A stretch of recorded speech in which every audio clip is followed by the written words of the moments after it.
Good afternoon, everyone. Welcome to our event. Thank you so much for joining us. I am Professor Kristen Schilt. I am the faculty director for the Center for the Study of Gender and Sexuality at the University of Chicago. Before I introduce our panelists, I want to give a little save the date for another future event that we have coming up that will be also a virtual event that we would love to have you join. We'll be having an event on October 8th called Holding Media Accountable to Blackness and the Radical Needs of Now. This is a panel that will feature Professor Jen Jackson, Amber Butts, and Hari Ziad. We are posting a link to this event in the chat right now, so it is a register event. So if you are interested, we would love to have you, and we think it's going to be a fantastic discussion. So I'm going to introduce our panelists, and then we will start our event. So our author today is Elizabeth Gillespie McRae, who is an associate professor of history at Western Carolina University. Dr. McRae is the author of the book we're discussing today, Mothers of Massive Resistance, White Women in the Politics of White Supremacy. Our first discussant will be Professor LaToya Jefferson-James. Professor James is an assistant professor of literature at Mississippi Valley State University and is the author of the forthcoming this month, very excitingly, this month, the book Masculinity Under Construction, Literary Representations of Black Masculinity in the African Diaspora.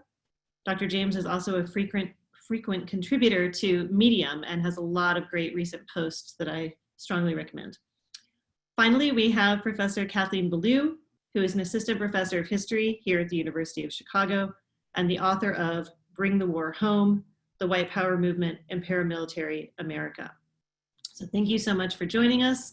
And I'm going to turn this over to Professor McRae to give us the opening remarks.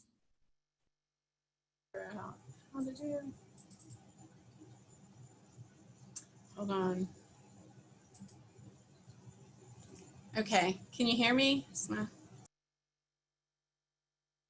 You just got muted, so unmute yourself. There you go. Does that work? Okay. Thank you. Thanks first to the Center for the Study of Gender and Sexuality, to Professor Schilt, James, and Belew for hosting and participating in this event. I'm going to just give a kind of quick overview of Mothers of Massive Resistance and then move on to sort of a broader discussion.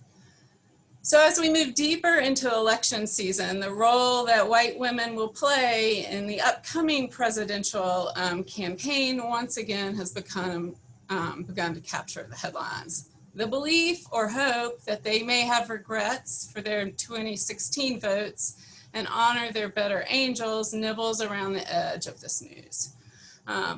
Both recent history, if we think of the Roy Moore-Doug Jones campaign and the Brian Kemp-Stacey Abrams contest in Georgia, and the longer history that I explore in my book, Mothers of Massive Resistance, suggests that we might put some brakes on those hopes.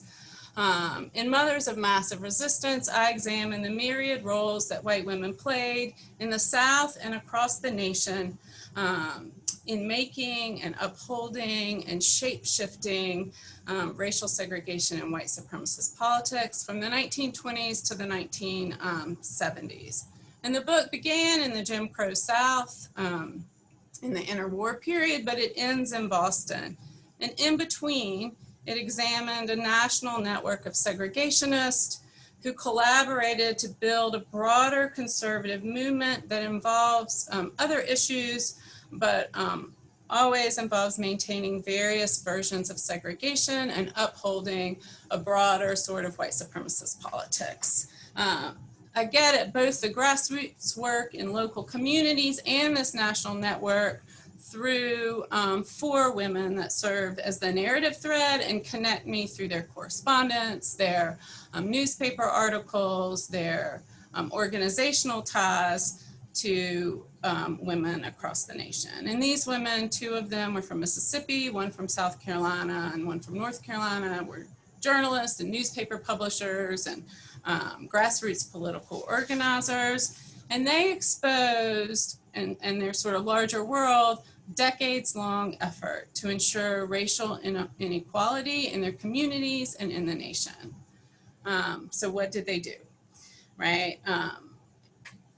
I look at their actions in sort of 4 areas: in social welfare policy and actions, in public education, in electoral politics, and then what I call kind of Jim Crow storytelling, so a larger kind of cultural politics that they use to continually reproduce and shore up and adjust white supremacist politics to the various political landscapes of the 20th century. And they did this in a host of ways. So you have teachers who peered over their classrooms and turned in students who they thought were passing as white.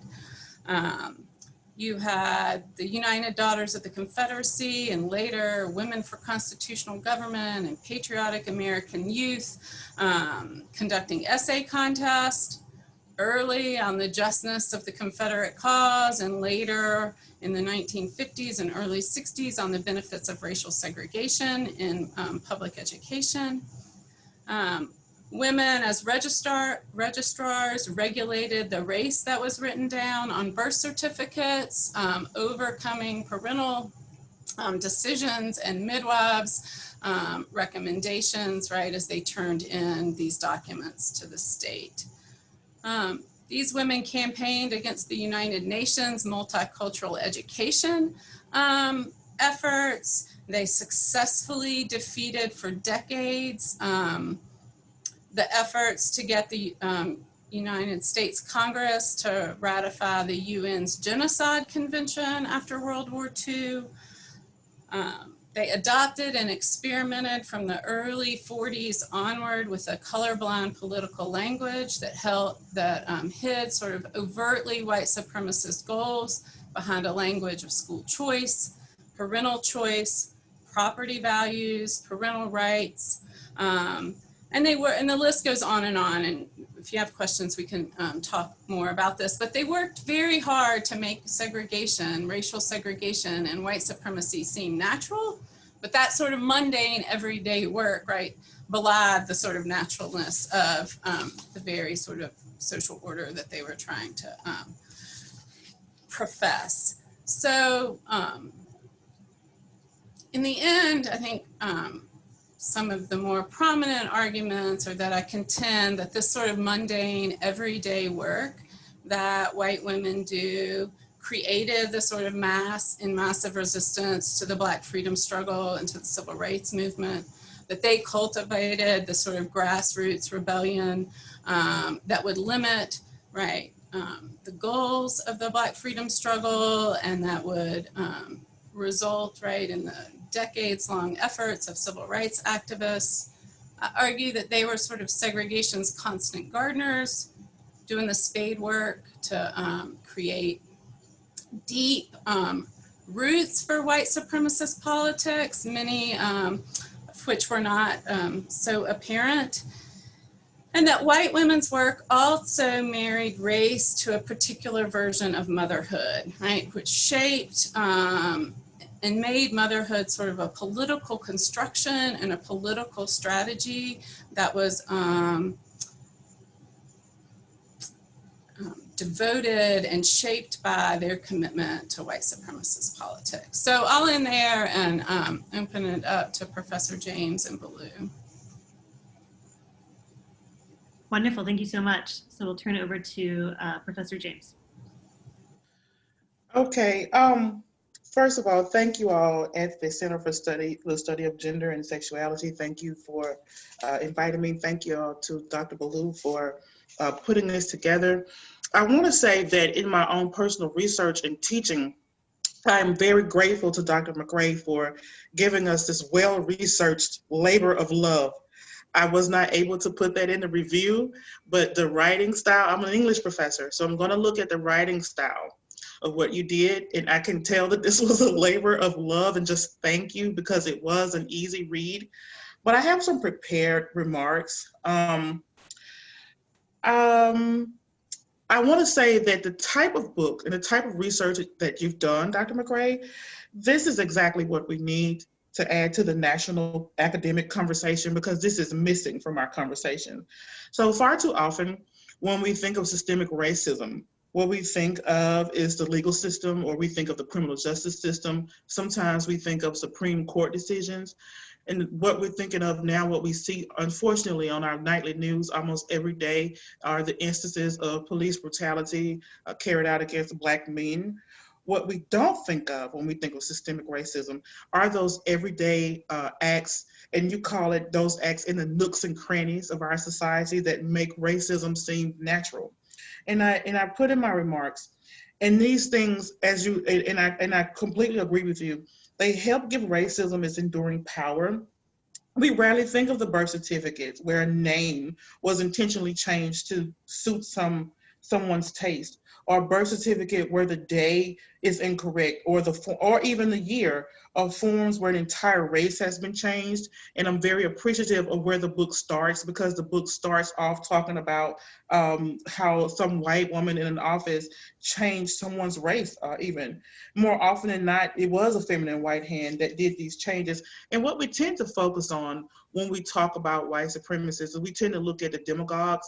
So one of the most heinous racial demagogues in Mississippi, and Mississippi gets a lot of flack because we had these colorful characters, was one of our governors. His name was Governor Belew. We tend to look at people like that. We tend to look at some of the male senators, and we fail to look at the women, and we fail to confront the quiet women who were behind all of their policies. They were the ones enacting the policies. The men may have passed the policies, but the women were the ones carrying out the policies.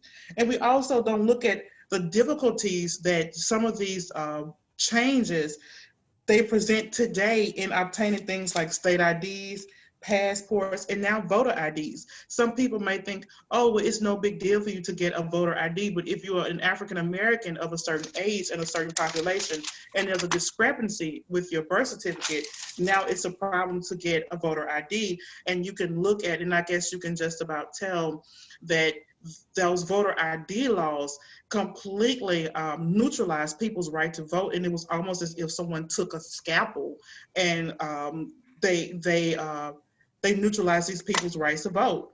They disenfranchised them.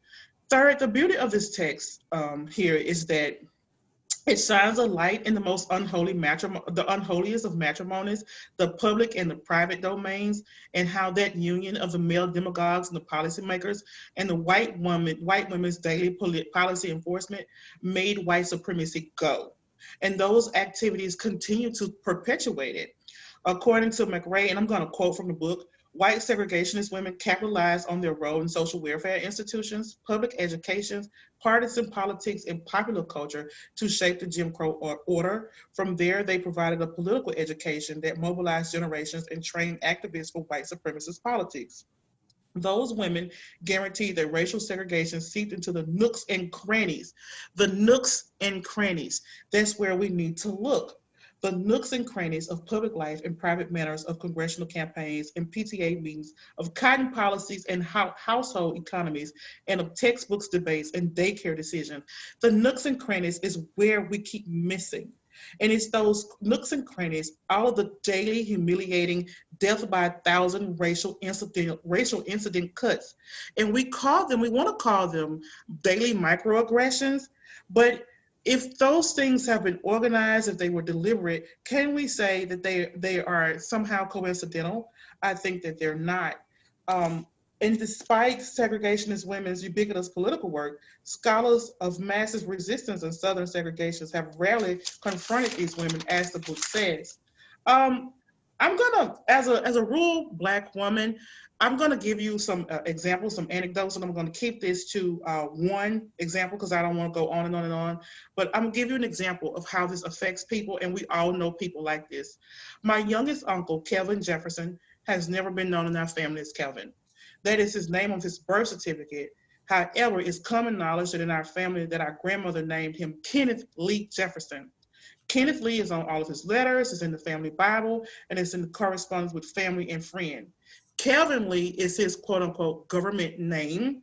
And so now that both of my grandparents are deceased, he would like to go and get his name changed to Kenneth Lee as a memorial to our grandparents, now that he has the wherewithal to change his name. But he says he's in his 60s and it would just be too much to change passports and mortgage papers and tax documents. Also, my Uncle Fred was born on July 3rd. It's written in the Bible as July 3rd, but on his birth certificate, it's July 4th.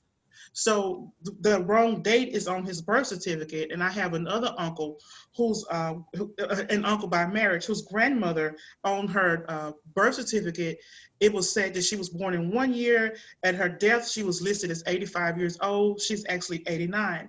So in some circles, the family Bible is more important than the actual government documents. And I'm going to be transparent. This is not just a case for African Americans, but also the case for poor whites and also Latin Americans. And let's not be guilty of repeating a popular fallacy of that white supremacy is just regulated to rural Americans or Southern Americans. I want to also highlight chapter 8 of the book, which also was what I think was the jewel of the book, or one of the many jewels of the book. And it's where Dr. McRae talked about white women's groups. And the name, chapter 8 was white women, white youth. And she talked about these groups that were organized. Now, I also study, if you look at my Medium page, you'll see that I'm in African American studies. And the way that we teach African American studies is a tragedy to me on that side, because what we tend to do is relegate it to a Southern movement, and then we only leave it in the United States. As Dr. McRae also states, we have to properly contextualize things. We have to learn to start putting the civil rights movement within the context of the Cold War.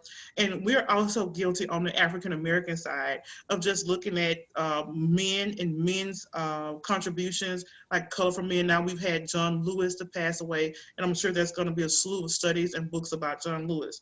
What we tend to do is leave out women activists such as Fannie Lou Hamer, Diane Nash, Prothea Hall, who may have been the first person to utter "I have a dream," but she's somehow left out of history. So we don't look at the gender dimensions of the civil rights movement. And so we're guilty of that. And what we do is when we leave out the gendered aspect of those movements, we leave out the lasting organizational power and how they continue to influence us. For example, when people think about the Black Panther Party, they think about young Black males looking good in leather hats and tight jeans.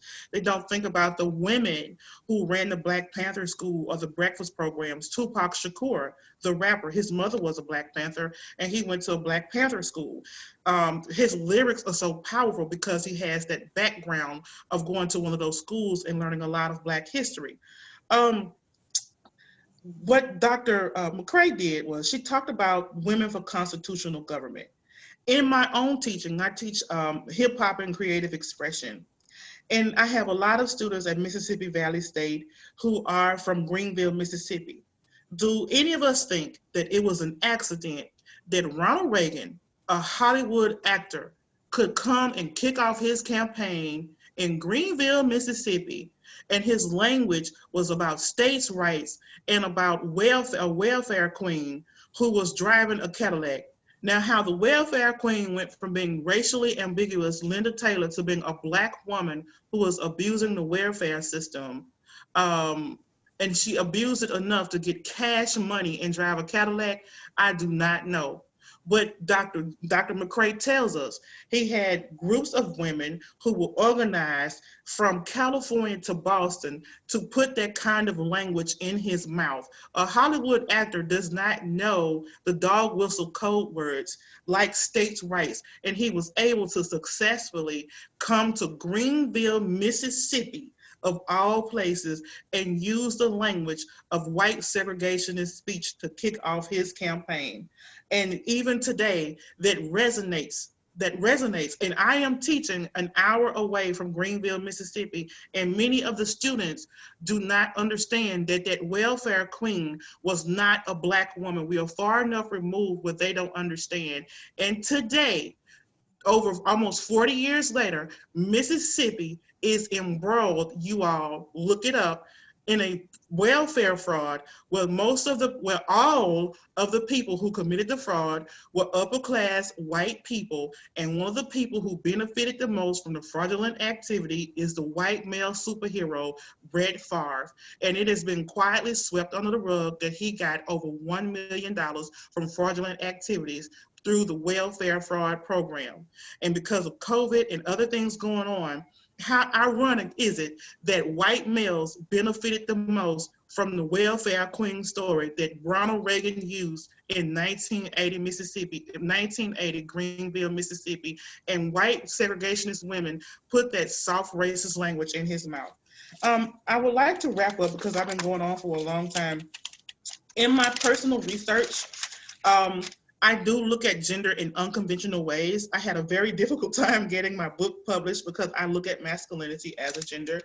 I feel like if we're going to ever dismantle systems of oppression, if we're going to ever look at the way that things are not natural, we need to do more research in the line of the way Dr. McRae has looked at this research, and look in those nooks and crannies and confront the people who do the work and not just the demagogues who are out here being colorful personalities and doing the shouting. Someone makes these systems go. Who are the people who makes the system go? And 9 times out of 10, those people are the peoples who are quietly hiding in the nooks and crannies, being the constant gardeners of oppression. And I'll turn it back over to Dr. Belew.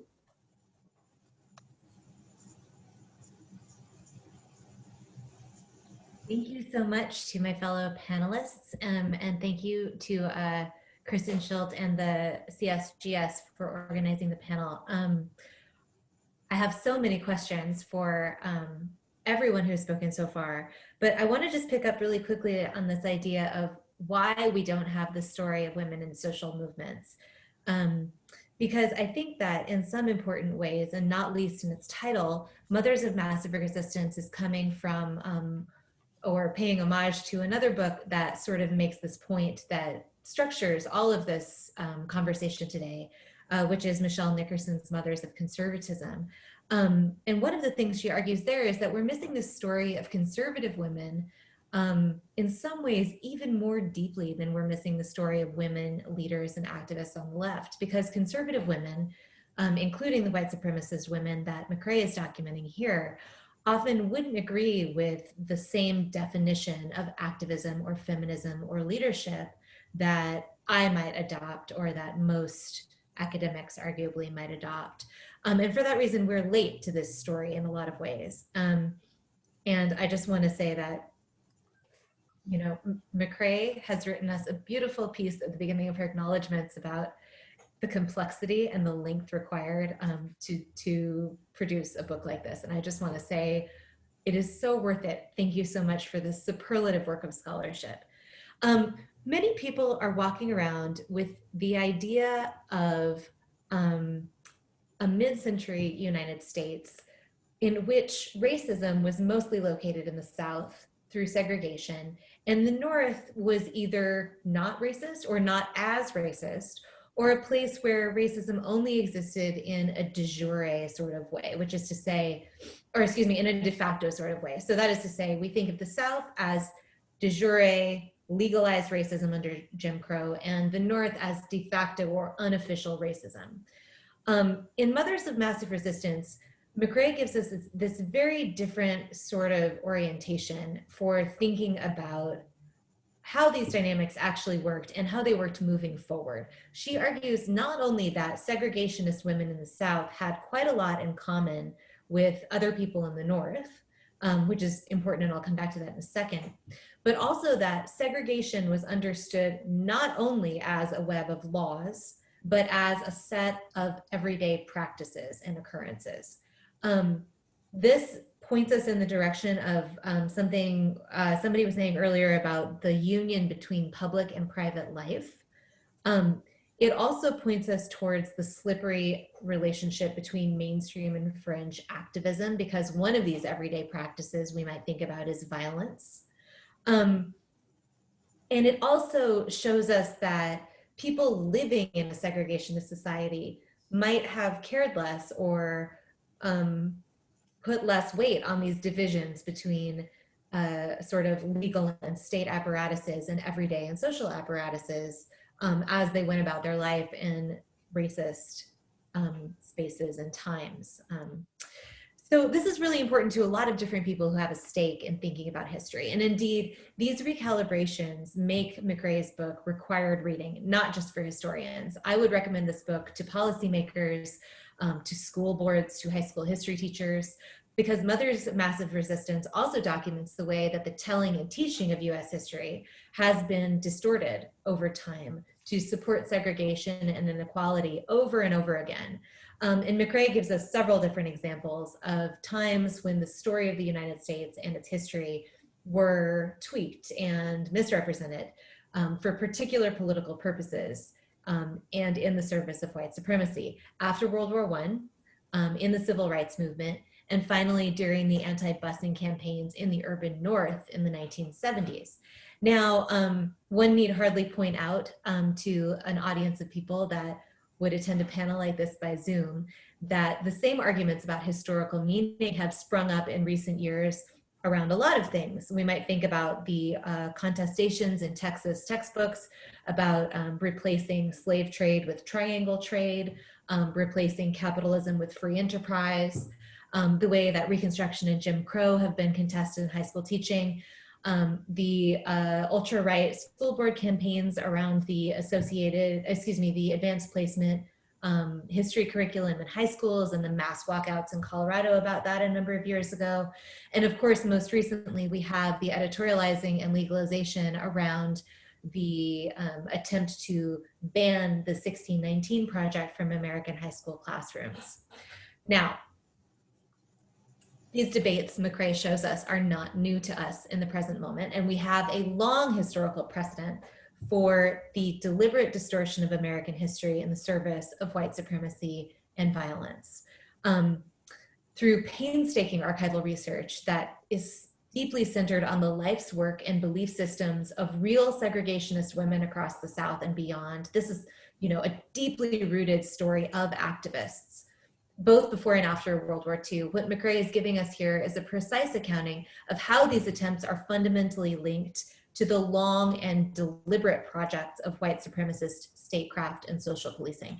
And let me just briefly also interject that when I say white supremacy, what I'm talking about is not just those people that had overt racist views in this time and historical moment, but kind of the broad web of systems, categories, laws, histories, the whole melange of factors that created unequal possibilities and outcomes for people based on their race from, early America to the present.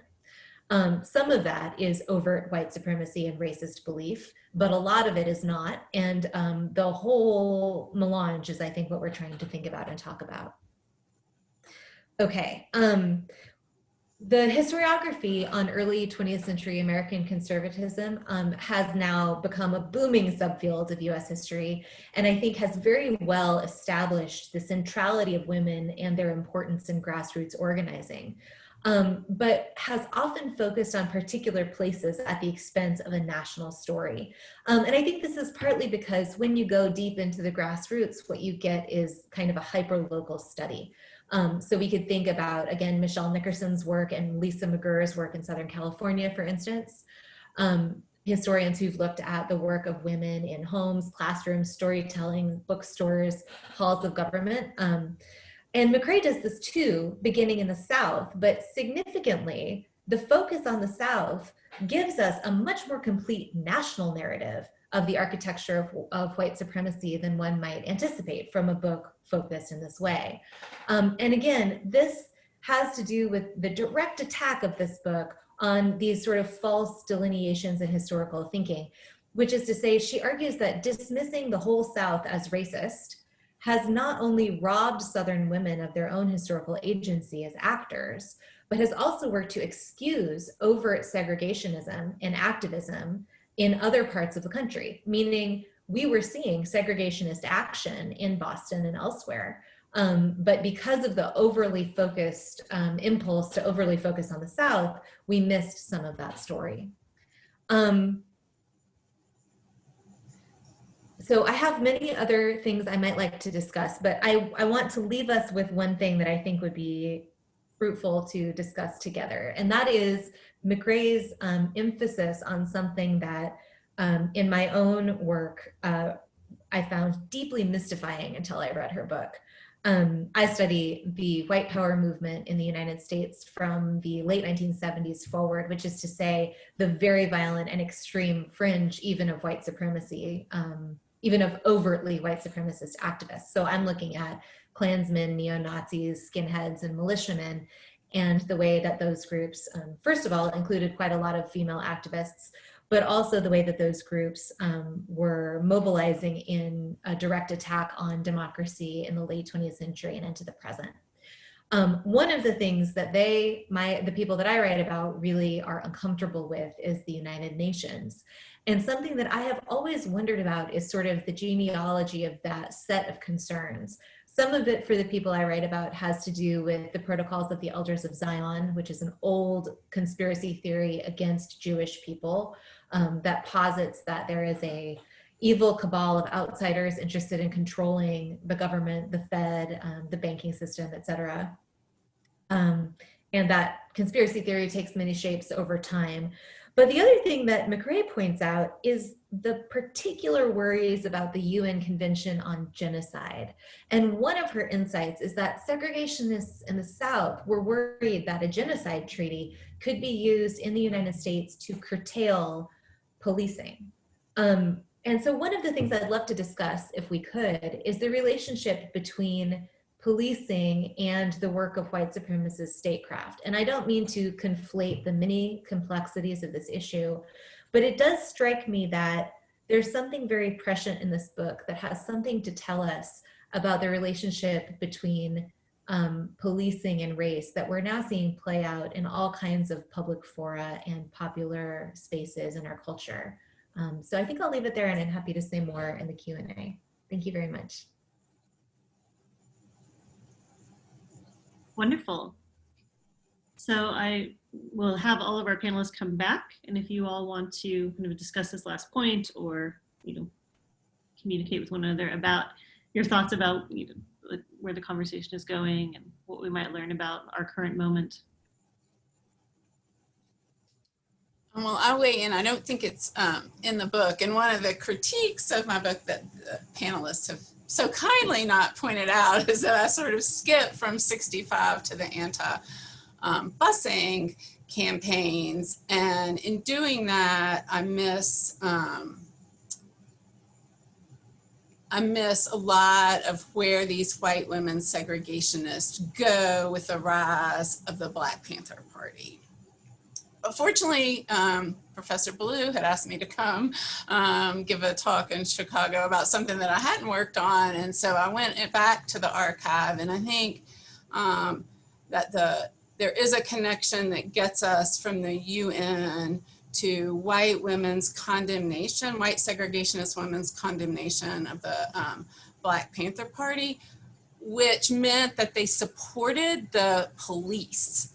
Right, and they were fearful that if the United States embraced the Genocide Convention, that the police could be accused of genocide against Black urban communities. In particular, it would acknowledge the war waged against the Black Panther Party and the state murders of the Black Panther Party members.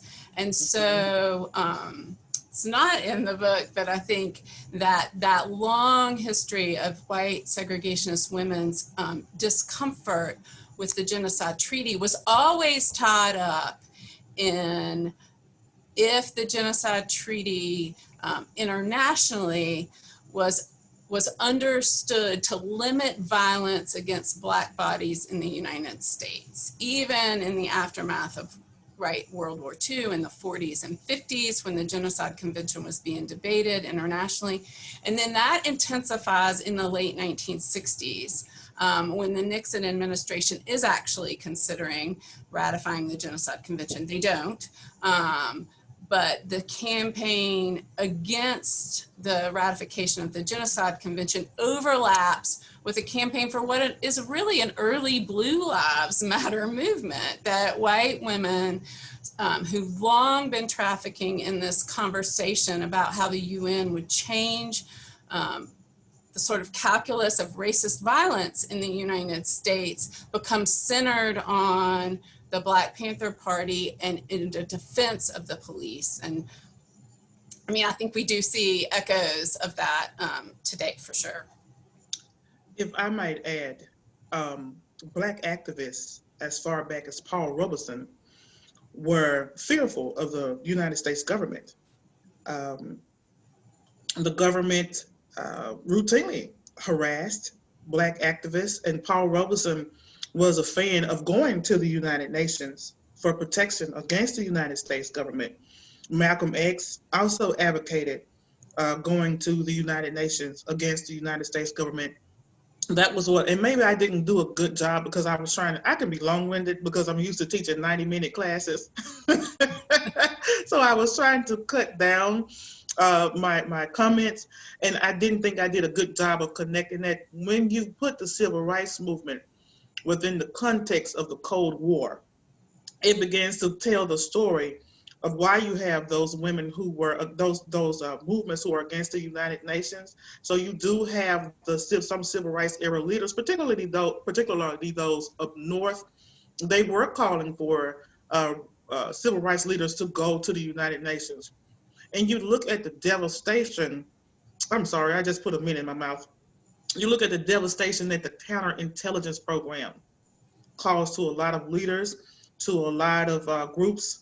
So for instance, let me give you an example of that counterintelligence program. You had a rap group from Watts, California. They were called the the Watts Prophets. They were infiltrated by the FBI, and a lot of suspicion was sown within them. Their house was bombed where they had their poetry writing workshop. Fortunately, no one was hurt.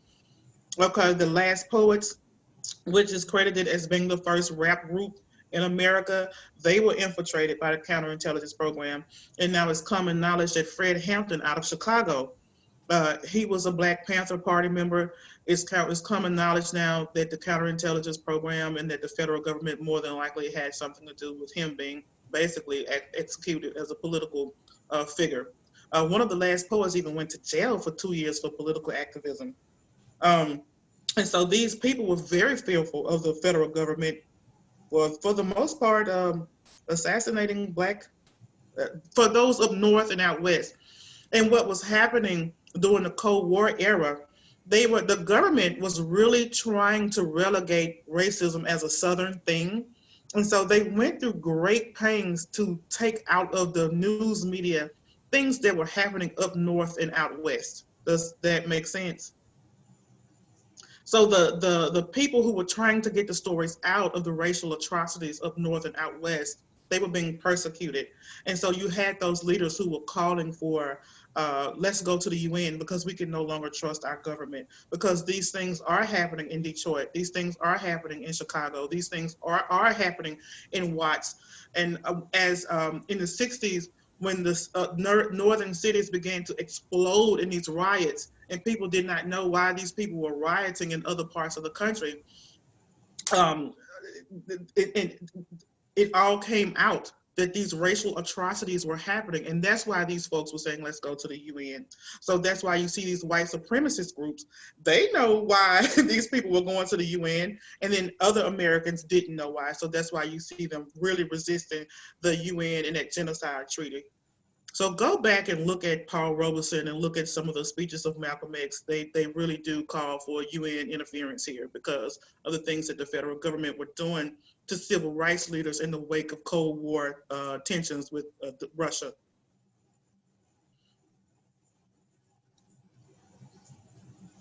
Great, that's incredibly useful. So we can move to some questions from the audience if we want to. And I'll just raise the questions, and you can decide which order you want to go on. So one of our questions is, could you talk about the rationale of referring to things like the KKK or neo-Nazis that are built on the ideology of white supremacy, about the logic or the rationale of calling them activists? Sure. Hi, that's probably me. I don't say activists to give you any kind of positive connotation of any kind, but I want a word that has to do with people who agitate for social and political change and spend their life doing so. So that's the word that I've landed on. I'm happy to talk more with you about that elsewhere, but certainly no positive connotation meant of any kind there. Yeah, we could say participants, but it feels very like what the people that I write about are doing is not passive in any kind of way. Do you think there's a reluctance to assign activism or activists to these? But if you don't, then you erase this long history of real organized efforts to infiltrate and change and uphold society. They are activists.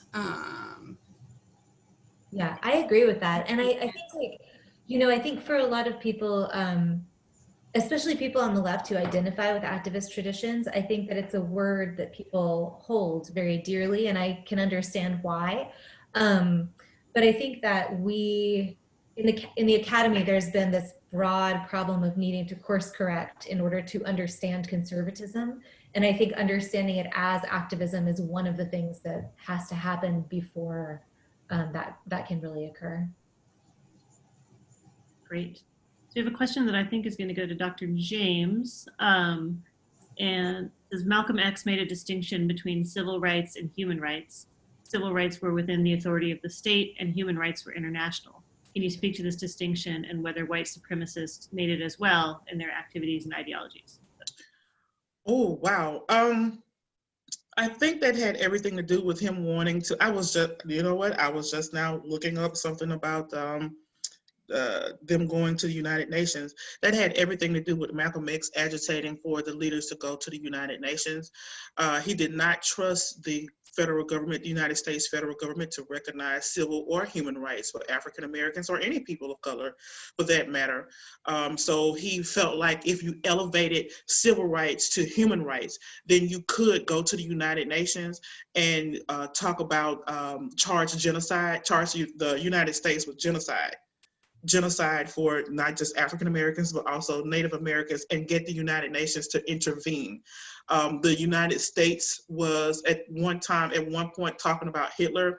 They were talking about the atrocities that Hitler committed against the Jews, but they were also failing to address the racialized issues that were happening within the United States. And the United States response was to try very hard and I'm laughing, and it's not funny. It's almost like, I'm sorry, I'm the only English professor on the panel. It's almost as if it's an absurd comedy, a dark comedy written by some Russian author, Dostoevsky, if you will. It's almost as if they were trying very hard to say, oh no, it's those backward Southerners.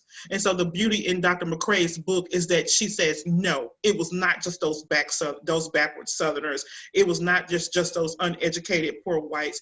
This was organized. It was nationwide. They knew what they were doing. And it was almost as if the white supremacists knew more about the genocide treaty, and they knew more about what the Black civil rights leaders were doing than the policymakers in Washington, D.C., if that makes sense. So that is why Malcolm X made that distinction between civil rights, which would have been relegated to the United States, and human rights, which could have been elevated and taken to the United Nations, and they would have had United Nation intervention here.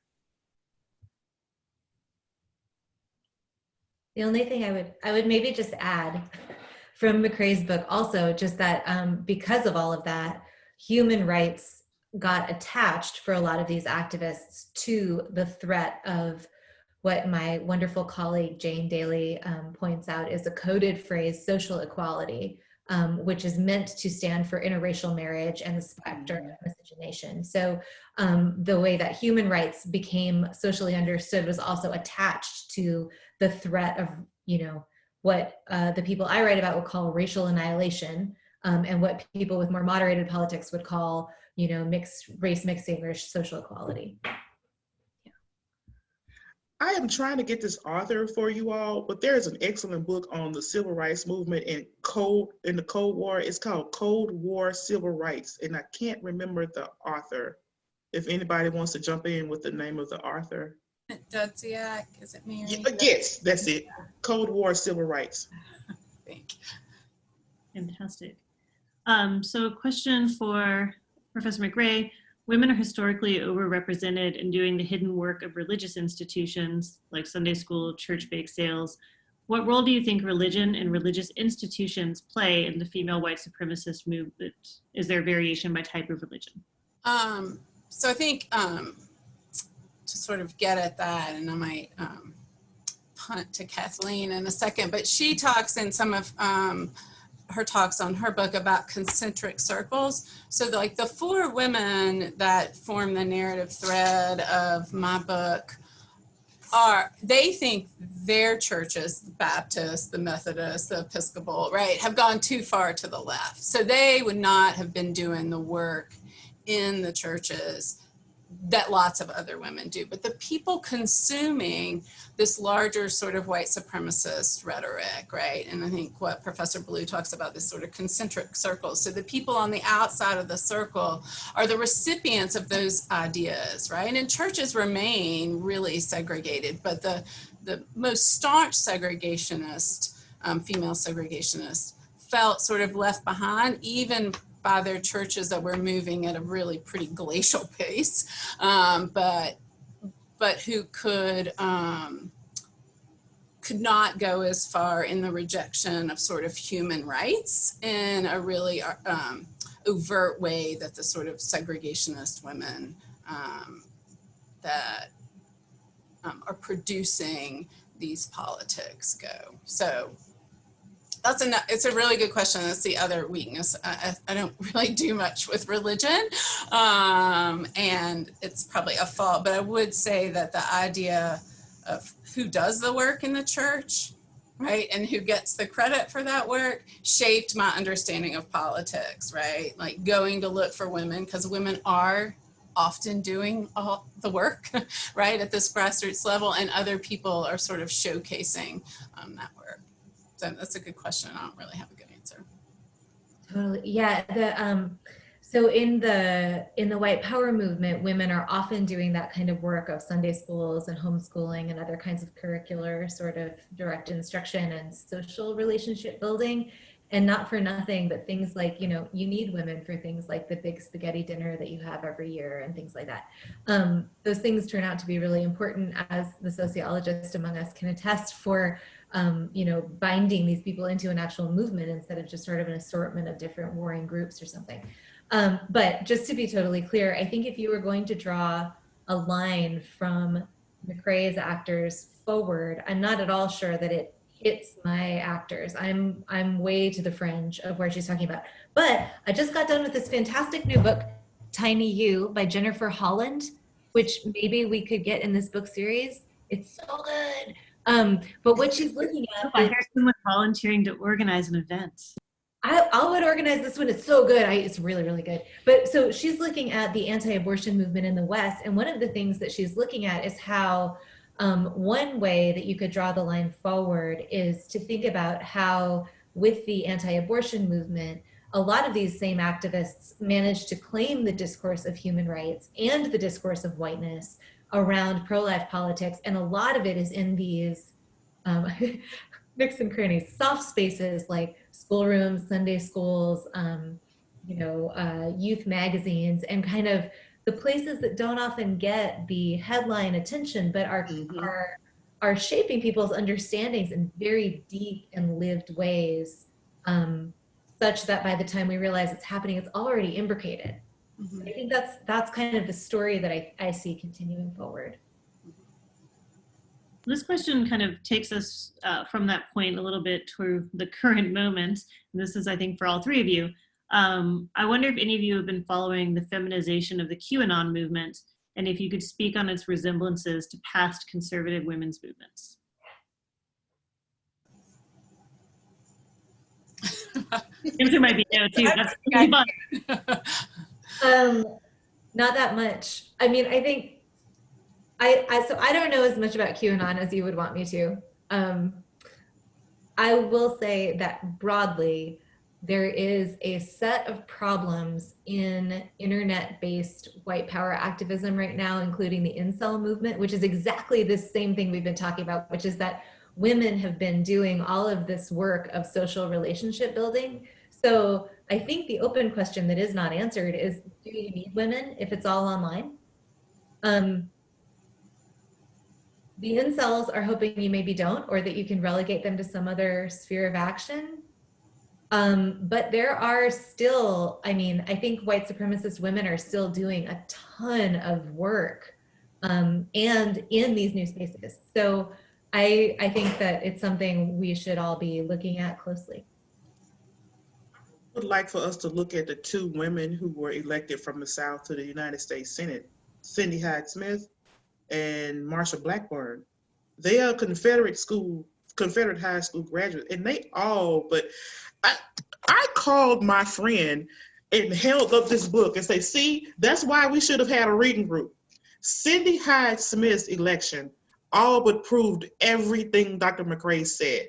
This woman got on TV and said she wanted some public hangings. In spite of the police brutality, in spite of Mike Epstein being a very competent Secretary of Agriculture in the White House, this Confederate Barbie doll is who the state of Mississippi sent to be our first female senator. It was just unbelievable. And people on TV, the ladies on TV who were supporting her, they was like, oh, it was bad what she said, but I'm still gonna vote for her. She did a lot of work. Those women networked, they mobilized, they made sure to suppress the HBCU vote in Mississippi. We have Alcorn Valley, Jackson State, Russ, Tougaloo. We have 5 HBCUs here. And they worked very hard to suppress that vote. They worked hard to suppress the Black vote at Mississippi State. The Black vote at Mississippi State alone represents, I think, like the third, it would be the third or fourth largest HBCU in the state of Mississippi, even though it's a predominantly white institution.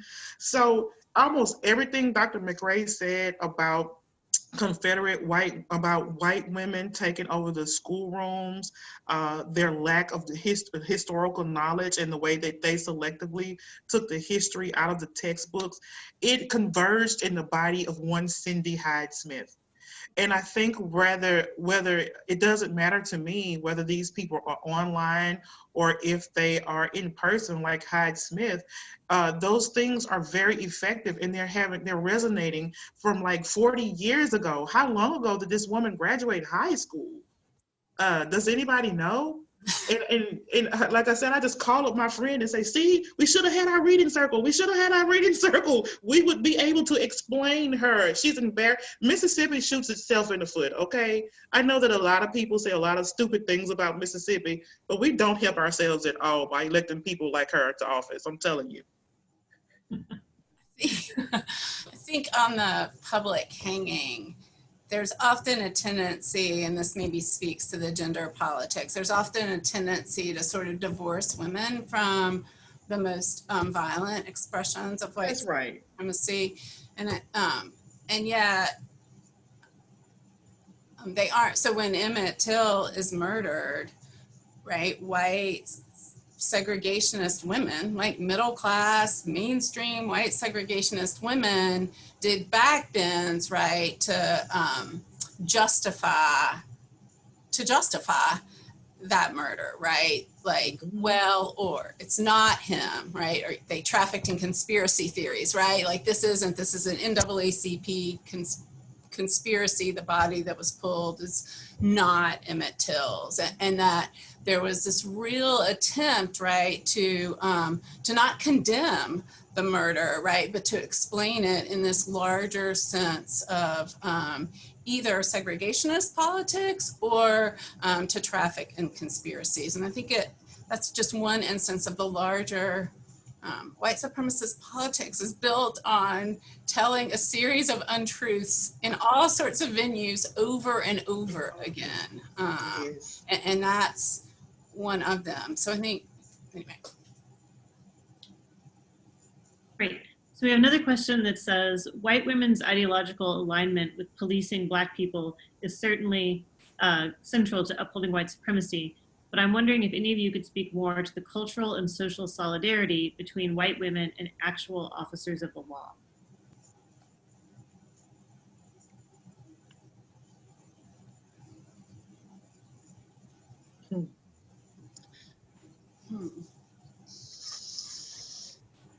Like named relationships, I don't think I can. I think my guess is that that question, which is coming from my student who has to hear from me all the time, so I'm not going to answer it, but I'm going to piggyback and say that I think what she's getting at there is that white women have a claim on police protection, and police have a special, I guess, a category of treatment kind of reserved for white women. And I'm wondering, my bet is that she's interested in hearing you talk about the, I guess, the emergence or existence of that relationship in the time of your study. Are you all familiar with the Karen, the hashtag Karen? Yeah.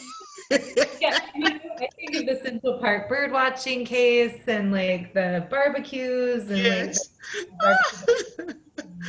Yes. I think that's what that hashtag is all about. Like white women are not afraid to share power with white men. Let me put on my African American Studies professor hat. Sometimes that's why Black women are hesitant to label themselves as feminists.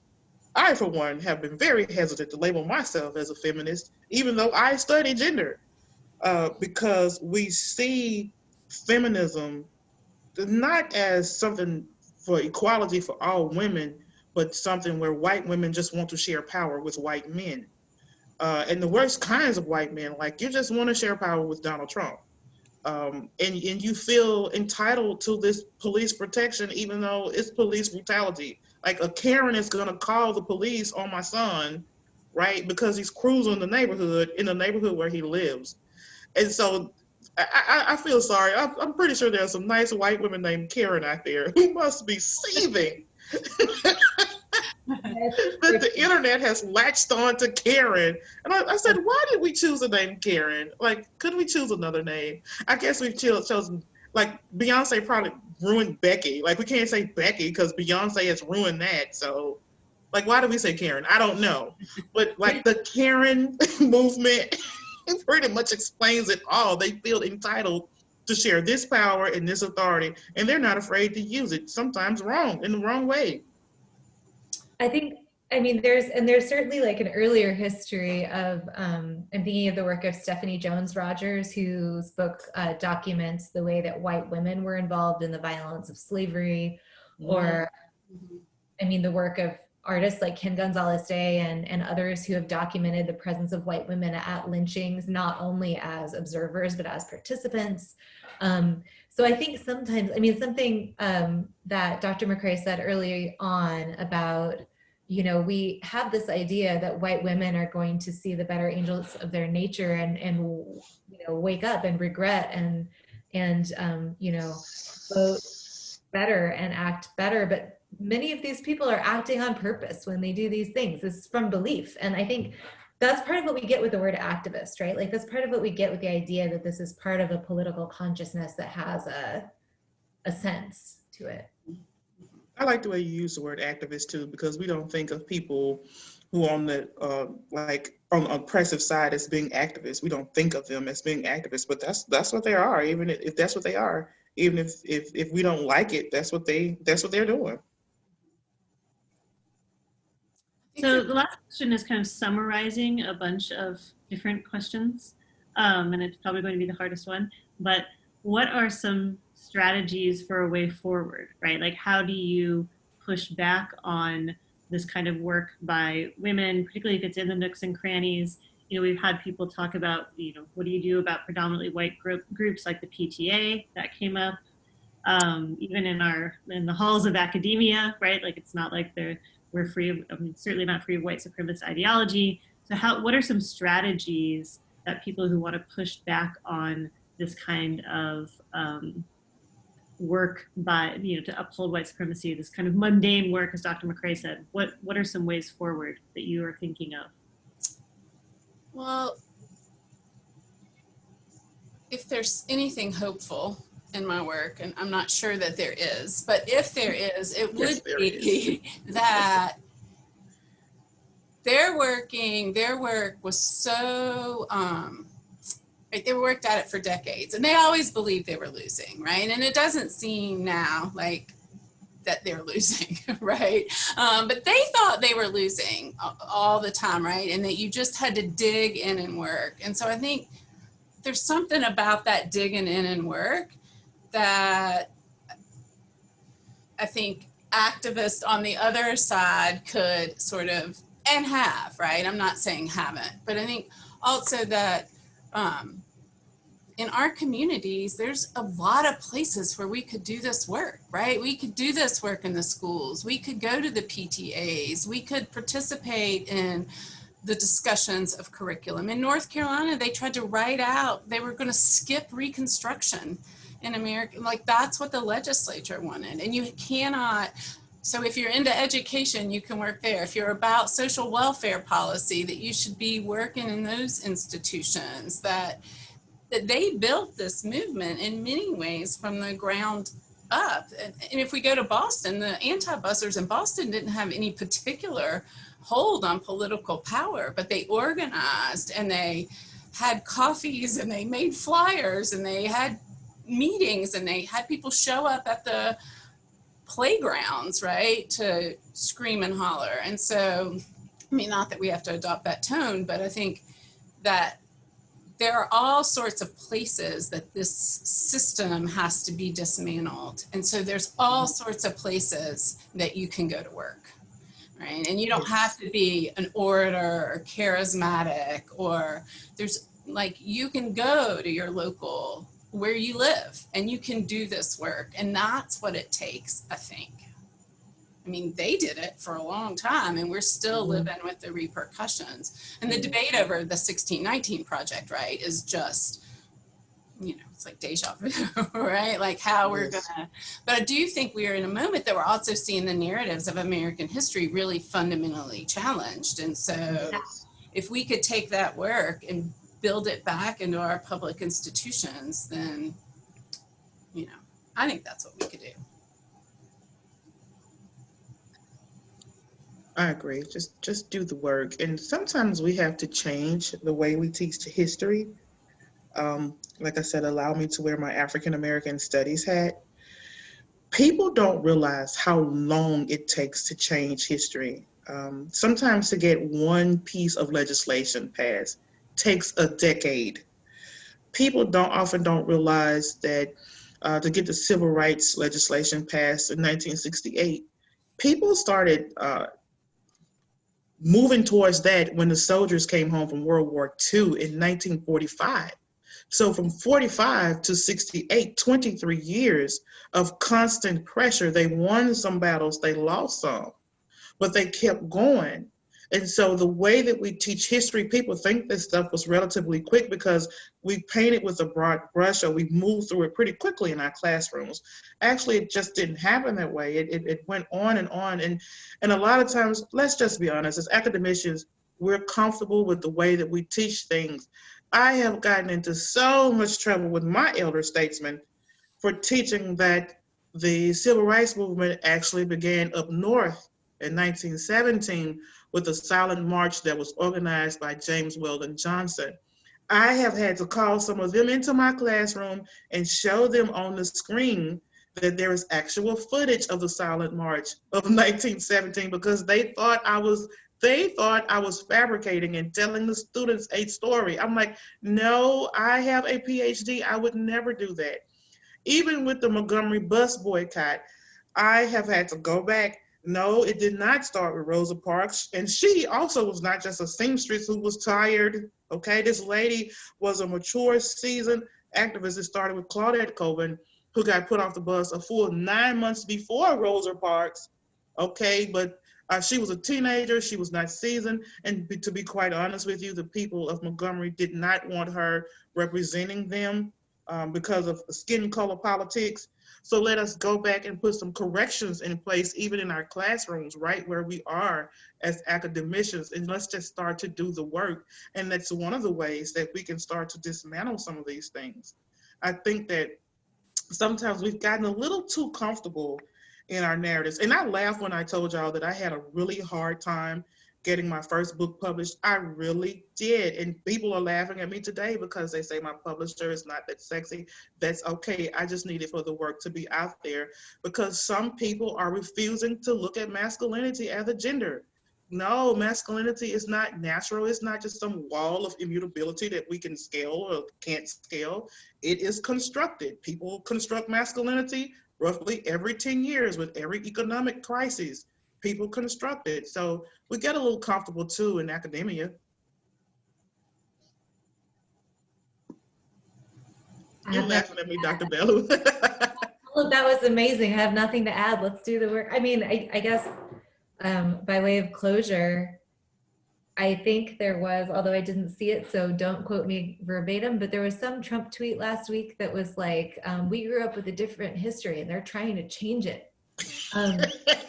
Like, definitely something I'll be teaching in my history classes. But I mean, it's what an extraordinary thing to live in a moment when it's so clear the value of the stories we tell and the way we understand the past, and the you know, just it means that we've made something very active and important about reading and writing and thinking about all of these issues. Wonderful. Well, I want to thank the panelists so much for doing this. I really appreciate it. And thank you everyone who joined us. It was fantastic to have you. I know we didn't get to everybody's questions, but I do want to encourage you, if you have questions for particular panelists, to please reach out. You know, we're all very accessible. I put some links to some of Dr. James's Medium posts in the chat, so you can see those. I think they were relevant to our topic. And we posted some of the names of books that were brought up in the discussion as well. So I really want to appreciate you spending your afternoon with us. And I do want to thank Tate Brazos, who organized our webinar. So thank you so much, Tate, for having us run smoothly. We really appreciate you. And thank you to the panelists. Thank you all. Bye, everyone. Bye.